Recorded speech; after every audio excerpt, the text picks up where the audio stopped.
και θα υπάρχω στα τραγούδια που θα ακούς.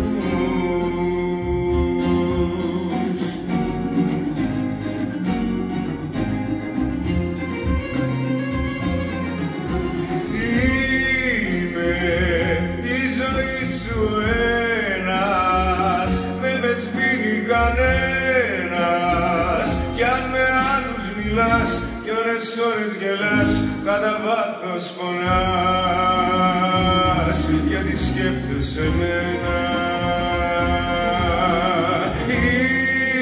Είμαι και αρχή και φινάλε, και στη σκέψη σου βάλε πως αν κάνεις δεσμό μες σε λίγο καιρό θα χωρίσεις, γιατί